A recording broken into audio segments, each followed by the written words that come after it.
동안 하나님께서 우리 교회에게 허락하신 성경 구절은 에베소서 4장 13절입니다. 그 구절을 통하여서 우리들은 한 해 표를 이렇게 정했습니다.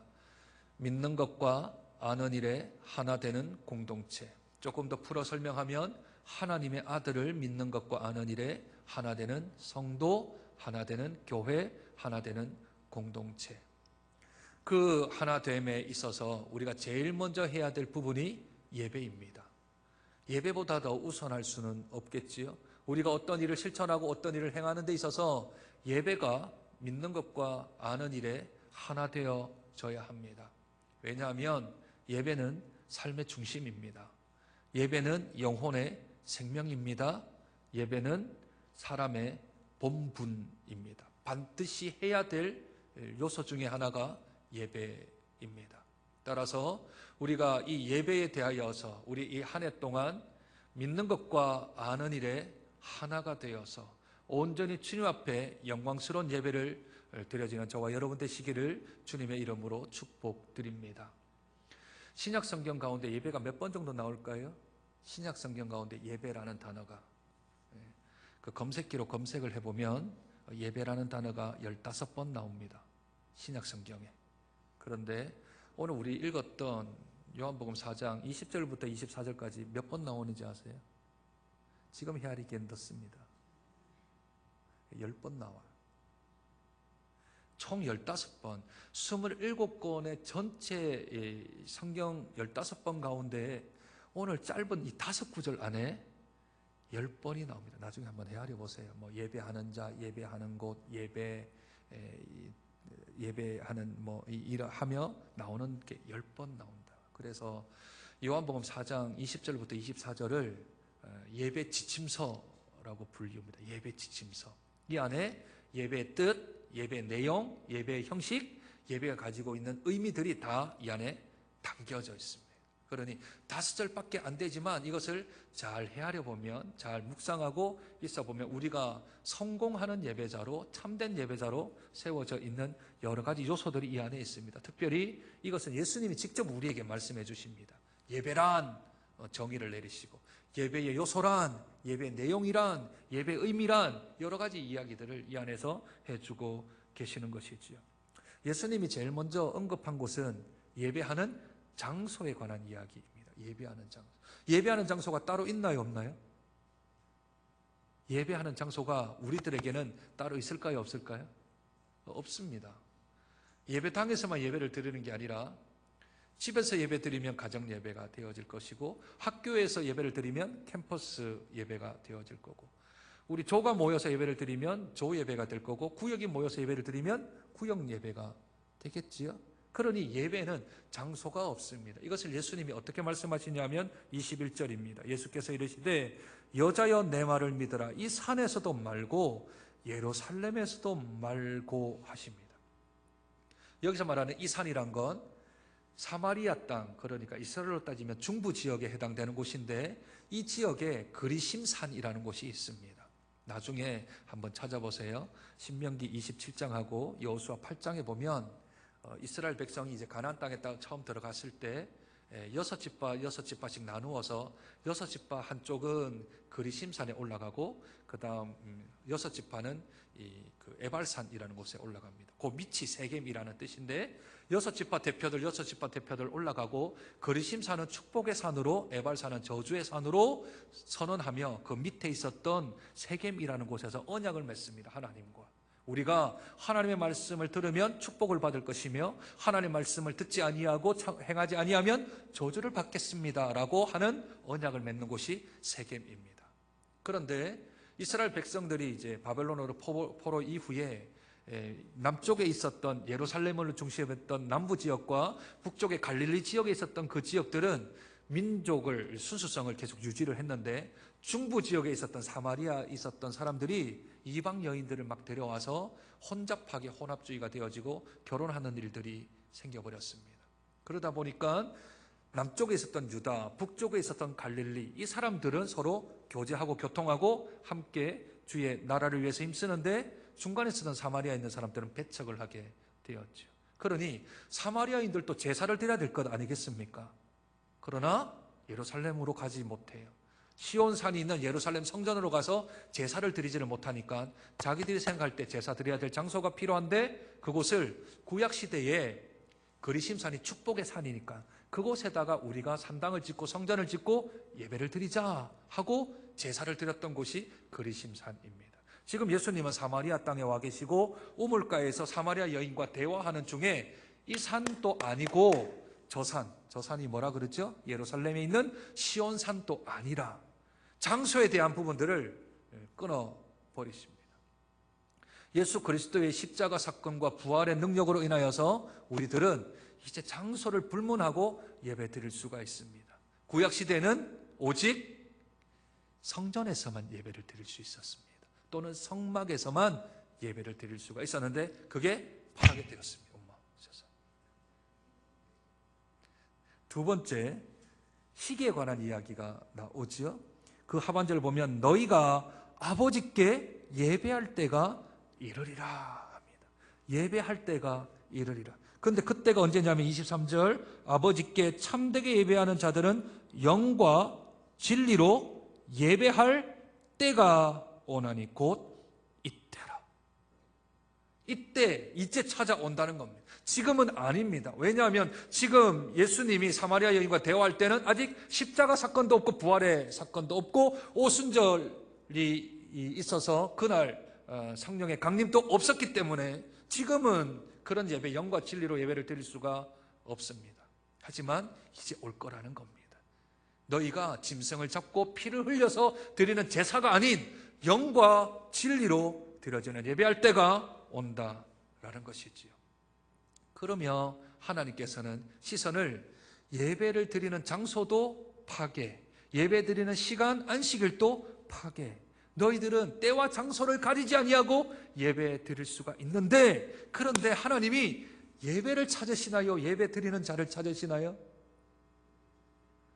성경에 그렇게 되어져 있어요. 23절 더 읽어볼까요? 곧 이때라 아버지께서는 자기에게 이렇게 예배하는 자들을 찾으시나니라. 우리 주일 2부 예배는 얼마 전까지는 청년부 예배로 드렸다가 지금은 이제 젊은이 예배로 드려서 우리 교사들과 함께 드려집니다. 형태와 양식들은 바뀐 바가 없지만 사람들이 조금 더 바뀌었죠. 어떤 사람들은 그렇게 얘기를 합니다. 1부 예배가 좋다, 뭐 그렇게 얘기하고 2부 예배가 좋습니다, 그렇게 얘기도 하고 어떤 사람들은 오후 예배가 좋습니다. 어떤 사람들은 새벽 기도회가 좋습니다. 그런데 그건 취향이지 그 말은 반은 맞고 반은 틀린 말입니다. 하나님은 예배에 집중하지 아니하고 예배 드리는 사람에게 집중합니다. 똑같은 예배인데 어떤 사람은 은혜가 있고 어떤 사람은 은혜가 없기도 합니다. 어떤 사람은 하나님의 인격적으로 만남이 있는가 하면 어떤 사람은 하나님을 전혀 느끼지 못하는 사람도 있습니다. 똑같은 기도, 똑같은 찬송, 똑같은 설교자, 똑같은 인도, 똑같은 장소, 똑같은 시간대에 앉아 있는데 예배를 드리는 사람이 있고 예배를 드리지 못하는 사람도 있습니다. 예수님이 여기에 대해서 분명히 말씀하시지요. 어떻게 해요? 22절 한번 보겠습니다. 너희는 알지 못하는 것을 예배하고 우리는 아는 것을 예배한다. 알지 못하면서 예배를 드리는 사람들이 있고요, 알고 예배를 드리는 사람이 있습니다. 또 23절에 보면 참되게 예배 드리는 사람이 있고요, 참되지 않게 예배를 드리는 사람도 있다. 예수님은 말씀하십니다. 알고 예배 드리십니까? 여러분들 알고 예배 드리세요? 모르고 예배 드리세요? 참되게 예배 드리세요? 참되지 않게 예배 드리세요? 이게 구분이 있다는 거예요. 예배를 드리는데 어떤 사람은 알고 드리고 어떤 사람은 알지 못하고 예배를 드리는 거예요. 너희는 지금 알지 못하고 예배를 드린다고 얘기를 해요. 왜냐하면 구원이 어디서 난다고요? 유대인에게서 난다고. 구원이 유대인에게서 난다고요. 유대인들이 아니고 유대인 한 사람이요. 다윗과 아브라함의 계보를 따라서 난 예수님 외에 구원이 없잖아요. 그러니 예배를 알고 드리는 사람은 내가 예수님이 우리의 구주 되심을 안다면 그 사람은 알고 예배를 드리는 거고, 그걸 모르고 드리는 사람은 예수님을 알지 못한 상태에서 예배를 드림으로 알지도 못하고 참되게 드리지도 못한다. 예수님은 우리에게 말씀하고 있는 거죠. 그렇다면 내가 알고 드리는 게 뭘까요? 내가 알고 드리는 것, 그것은 이런 것입니다. 받는 예배자에서 드리는 예배자로의 변환이 필요합니다. 여러분들, 예배는 은혜 받는 게 아니고요, 내가 무엇을 해결하는 게 아니고요, 내가 어떤 것을 취하는 게 아니고, 예배는 드리는 겁니다. 기도를 드리고요, 찬송을 드리고요, 우리의 몸을 드리고, 헌금을 드리고, 마음을 드리고, 시간을 드리고, 뜻을 드리는 거죠. 일주일의 첫날이 언제죠? 일주일의 첫날. 네, 주일이 첫날입니다. 달력상으로. 그렇죠? 일주일의 첫날이 주일입니다. 첫날을 하나님께 드리는 겁니다. 그러면 나머지 날은 내가 첫날을 드림으로 결단하니 일주일 동안 내내 하나님 앞에 드리는 날로 살겠습니다 라는 뜻입니다. 얼마 전에 송구 영신 예배를 드렸죠. 1년의 첫 시간을 하나님 앞에 드리겠다라는 겁니다. 그 얘기는 내가 1년 동안 하나님 앞에서 그렇게 살아가겠다라고 하는 우리의 다짐이고 결심이지요. 새벽 기도를 나오시는 분은 하루의 첫 번째 누구와 대화하지 않냐고 제일 먼저 하나님과 대화하고 하루 종일토록 하나님과 대화하겠다라는 의미로 그렇게 첫 시간을 하나님 앞에 드리는 겁니다. 그게 하나님 앞에 드려지는 겁니다. 내가 받는 게 아니라 예배는 하나님 앞에 올려드리는 거죠. 두 번째, 참석이 아니고 참여입니다. 참석은 자리를 채우지만 참여는 내가 직접 그게 동참하는 예배자가 되는 겁니다. 보는 예배자에서 말하는 예배자로 바뀌어야 합니다. 말하는 예배자. 여러분들이 예배 1시간 동안 들으면서 말을 해야 합니다. 어떻게 해요? 입을 벌려 말을 해야 됩니다. 찬송을 하며 말을 하고, 기도하며 말을 하며, 성경을 읽을 때 교독하며 말을 하며, 설교를 들을 때 아멘하며 말을 하는 겁니다. 예배 안에 구경꾼으로 앉아있는 게 아니라 내가 주체가 되어지고 예배 안에 들어지는 예배자를 찾는 겁니다. 형식적 예배에서 내용적 예배로 가야 합니다. 형식적 예배는 뭐냐 하면 이런 겁니다. 예배를 마치고 난 예배 드렸다. 난 예배 드렸다. 나는 내 할 도리 다 했다라는 겁니다. 그건 형식적 예배입니다. 예배를 드리는 게 중요한 게 아니라 뭐가 중요할까요? 예배를 드리는 게 중요한 게 아니라 뭐가 중요할까요? 하나님이 그 예배를 받으셨는가? 나는 그냥 예배 드렸으니까 내 할 도리 다 했다고 끝내는 게 아니고 그건 내 일방적인 형식적인 거죠. 예배를 했다는 겁니다. 나는 예배 드렸다. 나는 나 할 것 다 했다 그런 거죠. 나는 예배 드렸다가 중요한 게 아니라 하나님이 내가 드렸던 예배를 받으셨냐는 겁니다. 내가 예배 가운데 기도했던 그 내용을 하나님이 들으셨냐는 겁니다. 내가 불렀던 찬송을 하나님이 흥량하셨냐는 겁니다. 내가 하나님 앞에 나와 드렸던 헌금이 하나님께 드려졌냐는 겁니다. 내가 드린 것으로 끝나는 게 아니라 내가 하나님께 바쳐졌는가, 하나님께 드림이 되었는가가 중요하다는 거죠. 그게 예배하는 자입니다. 우리는 창세기 4장에서 가인과 아벨의 제사를 잘 알고 있습니다. 그런데 거기에 아주 중요한 핵심 단어는 피의 제사인가 곡식의 제사인가가 아니라 창세기 4장 4절과 5절은 이렇게 말합니다. 여호와께서 아벨과 그의 제물은 받으셨으나 가인과 그의 제물은 받지 아니하셨느니라. 제물의 문제가 아니라 그 앞에 뭐가 붙어요? 사람이 붙는다. 사람이. 아벨과 그의 제물은 하나님이 받으시고 가인과 그의 제물은 받지 아니하신다. 그러니까 제물만 올려드리는 게 아니라 그 안에 뭐가 들어가 있다고요? 예배 드리는 자가 들어가 있다고요. 우리 예배를 받으신다고요? 아니요. 여러분의 각각의 예배 가운데 하나님 받으시는 예배가 있는가 하면 받지 아니하시는 예배가 있는 거죠. 모르고 예배를 드리니까. 내가 참되게 예배를 드리지 않으니까. 그러면 참되게 드리는 예배란 뭔가? 하나님은 우리에게 영과 진리로 예배를 드리라 합니다. 그래서 제가 예배 처음 시작할 때 하나님은 영이시니 영과 진리로 예배할지니라 선포를 하고 시작을 하는 겁니다. 영이란 무엇일까요? 성령입니다. 성령. 어떤 곳에는 이게 영어로 대문자로 되어진 거 하면 어떤 곳은 정관사 더가 붙어서 고유명사를 붙여 놓습니다. 이 영이란 건 그냥 일반적인 영혼을 얘기하는 게 아니라 성령을 말합니다. 왜냐하면 예수님이 이제 너희가 영으로 예배를 드릴 때가 온다라는 거잖아요. 오순절 성령이 강림하시면 여러분들과 제가 지금 영으로 예배를 드리고 있는 것이지요. 어떤 영이요? 예수 그리스도를 나의 구주, 나의 하나님으로 고백한 사람들마다 그 영혼 안에 성령이 거하십니다. 맞습니까? 성령이 우리 안에 거하는 증거가 뭐죠? 예수를 주라 시인하는 겁니다. 성이 아니고 고백이 되어지는 예수는 나의 주인님이십니다.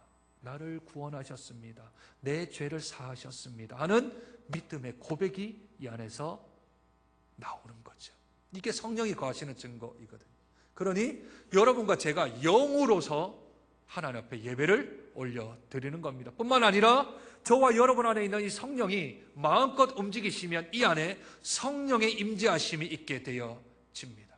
이전에는 어떻게 예배를 드렸는데요? 제사로 드렸잖아요. 제사로 드렸지 영으로 드릴 수 있는 상황이 안 됐어요. 하지만 그리스도의 십자가 사건과 부활의 능력, 그 이후 오순절에 성령께서 오심으로 우리들은 영으로 예배를 드릴 수가 있게 되어지는 겁니다. 거듭난 사람들, 우리 안에 성령이 거하는 사람들이 모여서 함께 예배를 드리는 것이 영으로 예배를 드리는 겁니다. 이 안에 성령님이 임할 수 있도록 우리가 간구하고 기도하면 우리 안에 거하시는 성령의 그 능력이 우리 주위로 벗어나 우리 예배당 안에 가득 채워져서 이곳에 하나님의 만지심, 하나님의 터치, 하나님께서 우리를 향한 그 뜻이 이 예배 안에 풍성히 임하게 되는 거죠. 그게 영으로 예배를 드리는 겁니다. 성령으로 예배를 드리는 것. 진리란 무엇일까요? 진리. 내가 곧 길이요 진리라 예수님이 말씀하셨습니다. 그 진리는 예수님이십니다. 예수님을 다르게 말해서 유일한 진리라 하여 헬라어로 로고스라고 말합니다. 로고스. 유일하신 진리가 예수님이십니다. 그 예수님께서 이 땅에 계시지 아니하고 승천하신 후에 우리에게 성령을 통하여서 성경이라는 66권의 하나님의 말씀 로고스를 우리에게 주셨습니다. 따라서 이전 구약 제사 때는 말씀으로 예배를 드릴 수가 없었습니다. 왜냐하면 성경도 없고 예수님도 안 계셨으니. 그러나 우리에게는 지금 로고스 되어진 말씀 대신 성경이 우리에게 있습니다. 그래서 예배를 말씀으로 예배를 하나님 앞에 올려드리는 겁니다. 그 말씀 때문에 설교라는 것이 나왔습니다. 풀어 해석하여 하나님의 말씀을 하는 것. 이전 신약 시대 때는 설교 시간이 좀 줄었고요. 성경 읽는 시간이 많이 있었습니다. 성도들이 구약에 있던 성경들을 많이 읽었죠. 여러분들 에스라서를 보면 수문학 광장에서 이스라엘 백성들이 다 모여가지고 뭘 하죠? 성경을 읽습니다. 언제부터요? 아침 6시부터 12시까지. 몇 시간이요? 6시간. 6시간을 성경만 읽는 거예요. 회중이 다 모여가지고. 어떻게 해요? 우리 2부에는 없지만 1부에 가면 교동문이라는 걸 해요. 그죠? 교동문. 성경책 뒤에 보면 찬송가 뒤에 교동문이라고 있는데 이게 사회자 한 절 읽고 회중 한 절 읽고 사회장 한 절 읽고 회중 한 절 읽어서 6시간 동안 사람들이 꿈쩍달싹 안 하고 말씀을 읽었어요. 그것이 곧 우리에게 주어져 있어 우리가 말씀으로 예배를 드리는 겁니다. 여러분들 오늘 순서 한번 생각 한번 해보실까요? 순서 한번 생각해 보세요. 제가 처음 선포를 하죠. 하나님은 영이시니 예배하는 자가 영과 진리로 예배할지니라 하고 나면 제가 무엇을 말하나요? 하나님을 높이는 마음으로 다 자리에서 일어나서 우리 하나님을 찬양합시다 그랬죠. 그걸 우리 주보에는 임내송이라고 부르는데 이것은 무엇을 뜻하냐면 옛날 이스라엘 사람들이 성전에 올라가서 제일 먼저 성소와 지성소가 있는 그곳에 세상과 성소 뜰을 구분하는 문이 있었는데 그 문을 제1휘장이라고 불러요. 제1휘장. 제1휘장에 딱 앞에 서면 이곳은 이제 이 안에만 들어가면 이 휘장만 거치고 들어가면 하나님이 계시는 곳입니다. 하나님이 계시는 곳. 그래서 그들이 선포했어요. 이곳에 하나님이 임하십니다. 이곳에 하나님이 임재하십니다. 그래서 그들이 불렀던 노래가 시편 120편부터 137편까지 여러분들 시편을 보시면 그 제목이 뭐라고 되어져 있냐면 성전에 올라가는 노래라고 되어 있어요.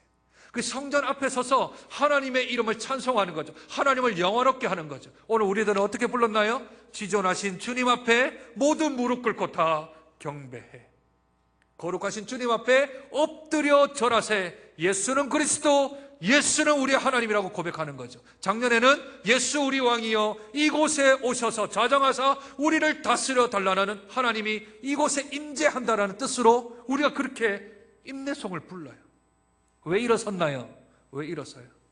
여러분들 법원 가봤어요? 재판하는 데 가보셨어요? 가면 판사가 딱 들어오면 사람들이 다 일어납니다. 회사에서 회장님이나 사장님이 딱 들어오면 자리에 앉아있던 사람들이 다 일어났죠. 그것은 당신의 권위에 대해서 내가 경의를 표합니다 라는 뜻으로 일어나는 겁니다. 당신이 오시니까 당신이 우리보다 높습니다 라는 의미로 일어나는 겁니다. 우리가 예배드릴 때 자리에 일어나는 건 그냥 다리 아프라고 일어나는 게 아니라 이곳에 하나님이 임재하십니다. 그러니 우리 인간된 죄인이 어찌 감당할 길이 없어서 엎드려 절해야 될 터인데, 그러나 우리가 하나님이 이곳에 임재하시는 것을 인정하는 의미로 우리가 일어서서 주님을 맞이하겠습니다 라는 뜻으로 인내송을 부르며 일어나는 겁니다. 하나님을 경외하는 마음으로. 그리고 그 다음부터는 다 하나님과의 우리가 1대1로 직접적으로 만나는 행위들이지요. 그리고 나면 제가 시편의 구절을 한 구절, 하나님의 속성, 하나님의 사역, 하나님의 존재에 대한 이야기를 선포합니다. 오늘은 시편 24편을 제가 읽었습니다. 그렇게 하나님의 말씀이 선포되어지죠. 그리고 나서 제1휘장을 열고 들어가면, 지금 성소, 지성소 있는 뜰에 관한 이야기입니다. 나중에 한번 그림을 한번 보세요. 제1휘장을 딱 제끼고 들어가면 제일 먼저 왼쪽 편에 나오는 게 번제단이라는 게 있습니다. 그 번제단은 제사장들이 번제와 속죄제와 화목제와 속죄제를 드려지는 짐승의 피를 통하여 죄사함을 받는 단입니다. 우리는 제사를 드리지 않습니다. 그러니 뭘 할까요? 회개 기도를 하는 겁니다. 내가 번제단에 온 것처럼 예수의 피를 의지하여 내가 흘려야 될 피를 대신하여 주님이 흘렸었습니다 라는 의미로 그 번제단에서 내가 죄를 사함 받는 것처럼 주님의 이름을 의탁하여 내가 회개 기도를 나아가는 겁니다. 그러면 그 번제단에서 죄가 사해짐을 받으면 내가 사함 받았잖아요. 그 사함 받았음을 제가 선포하는 의미로 오늘은 시편 51편 1절부터 4절까지를 제가 선언하고 선포했습니다. 인간이 여러분들의 죄가 사해졌습니다라고 말하지 아니하고 성경 구절에 있는 구절을 통하여서 우리의 죄가 사했습니다라고 선포하는 거죠. 왜요? 말씀으로 예배를 드려야 되잖아요. 인간의 말은 다 없어야 합니다. 인간이 가지고 있는 모든 문제들은, 모든 말들은 다 생략시켜야 합니다. 예배 안에 다 하나님만 집중해야 되고 하나님의 말씀과 하나님의 영으로만 예배를 올려드려야 합니다. 멘트 하나, 우리들이 말하는 것 하나 조심해야 되고 하나님의 영광 가려우지 않도록 애써 노력해야 합니다. 그게 예배입니다. 그게 말씀으로 진리로 예배를 드리는 겁니다. 우리 안에 성령이 거하시는 영으로 예배를 올려드리는 거죠. 이제 사함을 받았습니다. 사함을 받고 나면 제사장들이 짐승을 피로 제사를 드렸기 때문에 손이 피범벅이 돼 있겠죠. 이제 성소로 들어가야 하는데 번제단을 지나 나오는 것이 물두멍이라는 겁니다. 쉽게 말하면 노스로 만들어진 대야입니다. 대야. 손을 씻어야지요. 피 묻은 손으로 어찌 성소 안에 들어가겠습니까? 그래서 거기에 피를 씻고 나면 그게 노스로 되어져 있기 때문에 사람이 보면 자기가 보여요. 내가 어떤 사람인지가 보인다고요. 내가 어떤 존재인지가 드러난다고요. 그 물두멍에서 피를 씻었지만 내 모습이 드러나는 거죠. 내 모습이 드러나는 것이 뭐라고요? 우리가 하는 신앙 고백이라고요. 전능하사 천지를 만드신 하나님을 내가 믿사오며. 신앙 고백이 물두멍에서 자기 자신을 살펴보는 겁니다. 우리 신앙 고백하고 나서 뭐 해요? 찬송하죠. 우리 일어서 있는 상태로 찬송하죠. 경배하죠. 그러니 가능하면 우리 청년 2부 때 드려지는 찬송이 가능하면 찬양과 경배송으로 올려드리면 좋겠습니다. 일어서 있는 상태로 우리가 드리잖아요. 하나님을 찬송하고 예수님을 영광스럽게 하며 성령님을 높여드리는 경배와 찬송으로 이루어지는 것. 우리의 모습도 중요하지만 우리의 모습보다는 그분이 영광 받으시는 경배와 영광송으로 올려드리는 것, 그게 어디서 하냐면 제2휘장에서 하는 거예요. 제2휘장은 뜰과 성소를 구분하는 문입니다. 그 문을 열고 들어가기 전에 찬송과 경배를 하는 거죠. 그리고 나서 그 문 안으로 들어가면 왼쪽에는 등대가 있고 오른쪽에는 떡상이 있습니다. 빛 대신 주님과 생명의 떡이 되신 예수님을 의미하는 그것을 지나 앞으로 가면 분향단이라는 게 나와요. 분향단. 분향단이 뭐냐 하면 요한계시록에 보면 이렇게 말씀합니다. 금향로를 가지고 많은 향을 받았으니 이는 모든 성도의 기도라. 향이 있는데 향이 하나만 있는 게 아니라 많이 꽂혀 있어요. 많이. 근데 이 향이 하나하나가 성도 한 사람 한 사람의 기도래요. 그 기도가 향에 꽂혀서 있고 그 향이, 그 금향로가 천사가 가지고 하늘에 올려드린대. 이게 뭐죠? 대표기도예요. 대표기도. 구약에는 제사장들이, 신약에는 우리가 대표기도를 하는 거죠. 그래서 우리 작년까지는 합심기도 안 했는데 이 구절을 맞추려면 이 성전에 들어가고 지성소로 들어가는 그 길에 이 합심기도가 분향단처럼 올려가는 거예요. 그래서 분향단에 올려드리는 그 대표기도는 이제 2월 달부터는 청년부하고 우리 교사쌤들 한 분씩 할 거죠? 할 거죠? 네. 지명하여 불러나니 기도할 것이라. 기도할 겁니다. 네. 기도할 때 이런 단어들은 좀 자제해야 돼요. 나의 하나님, 나를 구원하시는 하나님, 나를 인도하시는 하나님, 이런 단어들은 좀 빼야 돼요. 왜냐하면 모든 성도를 대표해서 하는 기도거든요. 그 기도 안에는 우리의 기도가 다 담겨져 있어야 되잖아요. 내 기도가 아니고 우리의 기도가 되어야 돼요. 그래서 1인칭 단수는 자제하고 1인칭 복수, 우리라는 단어를 자주 사용하는 게 좋습니다. 예수님에 관해서도 우리를 구원하신 예수님이 옳습니다. 나를 구원하신 보다는, 나를 인도하신 보다는. 그래서 우리 성도들이 가지고 있는 예배를 드리는 사람들의 마음을 모아서 대표 기도라는 것을 분향단으로 옮겨 올려드리게 되죠. 그러면 그 안에 이제 마지막 제3휘장이 남아 있습니다. 제3휘장은 성소와 지성소를 구분하는 문입니다. 그 문을 열고 들어가면 언약궤가 지성소에 있어요. 언약궤는 그 안에 언약 돌판이 있어서 언약궤라고 불리우는데 말씀이 있잖아요. 그래서 그 순서를 따지고 우리들은 말씀을 읽고 말씀을 듣고 하는 설교 시간을 갖게 되는 겁니다. 저희들이 드려지는 예배는 옛날 구약 사람들이 하나님께로 나아가는 방편의 길대로 저희 예배 순서를 짰습니다. 그러니 우리가 그냥 일어서서 다리 아프다 이렇게 하지 마시고, 아프죠 다리가. 다리는 아프긴 아프죠.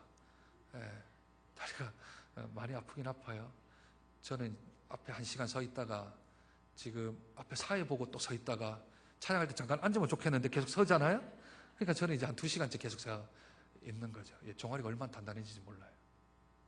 그게 하나님을 높이는 마음으로 서는 거고, 하나님을 높이는 마음으로 우리가 기도하고 그렇게 하나님께 나아가는 하나하나. 그래서 참여하는 예배로, 내가 주체가 되어지는 예배로, 내가 드려지는 예배로 하나님 앞에 올려드리는, 말을 함을 통하여서 올려드리는 예배.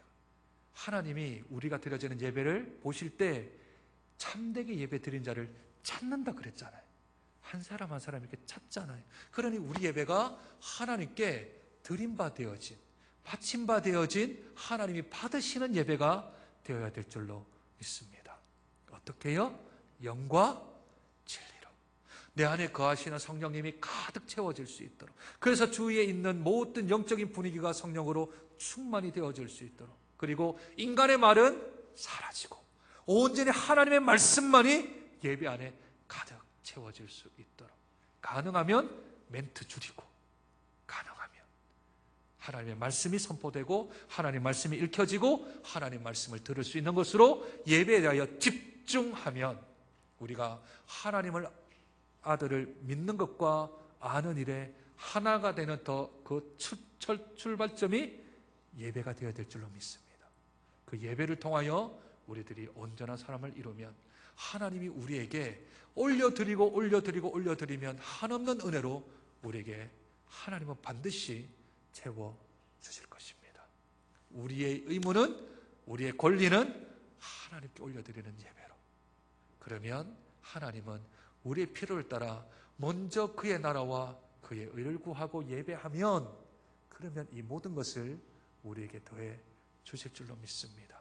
이 한 해 동안 그 무엇보다 예배의 성공자로 참된 예배를 올려드리며 예배를 알고 예배를 드려 주께 영광을 올려드리는 복된 저와 여러분 되시길 주님의 이름으로 축복드립니다. 하나님, 이 한 해 동안 저희들이 하나님의 아들을 믿는 것과 아는 일에 하나가 되기 위하여 애쓰고 몸부림칠 수 있는 복된 시간을 허락해 주시니 감사합니다. 제일 우선된 것을 예배로 생각하게 하시니 감사합니다.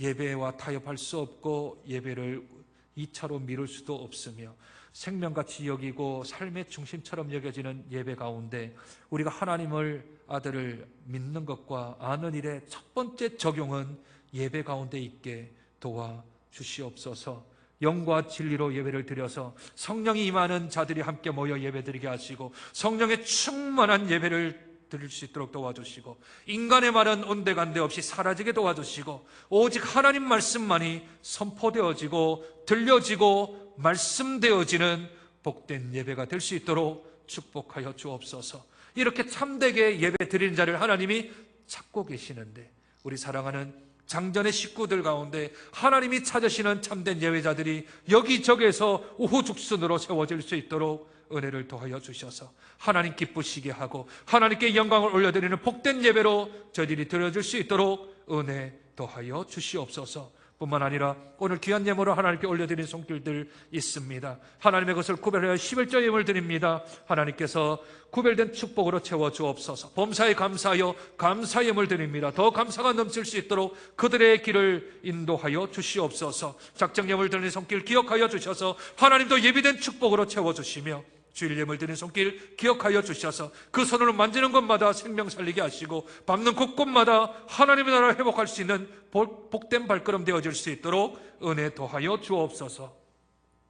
지금은 우리 구주 예수 그리스도의 은혜와 그 크신 하나님의 사랑과 성령의 충만하신 역사하심이 참된 예배자로 영과 진리로 예배를 올려드려 하나님 받으시고 하나님 기뻐하시는 예배자로 우뚝 세워지는 복된 한 해가 되어지기를 소원하는 사랑하는 주의 백성들 머리 위에 그들의 학업과 직장과 앞길 위에 흩어져 있는 우리 장전의 식구들과 지금도 농어촌에서 한 생명 붙들고 주의 사역 감당하는 사랑하는 동역자들과 목숨을 담보로 열방 가운데 주의 사역 감당하는 사랑하는 선교사님들 그들의 사역과 가정 위에 이제부터 영원토록 함께 하시길 우리 구주 예수 그리스도를 받들어 축원하옵나이다. 아멘.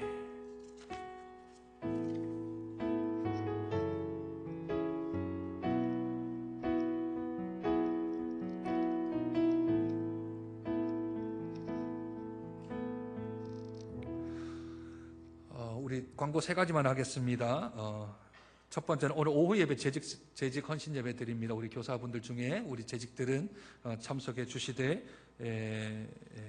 은혜를 나눠주시기를 바라고요. 그리고 이번 주일 중고등부와 영유치부 성경학교와 수련회가 중고등부는 목금토 경주에서 있고 유초등부는 금토 교회에서 있게 되어집니다. 위에서 기도해 주십시오. 그리고 교사 단기 대학이 내일부터 이틀 동안 7시 부산 동영교회당에서 있습니다. 교회에서는 5시 40분에 출발하도록 하겠습니다. 재직 세미나 1차, 2차 있는 것 둘 중에 한 번만 참석해 주시기를 부탁드립니다. 예배를 마쳤습니다. 우리 청년부 나오셔서 광고하시겠습니다.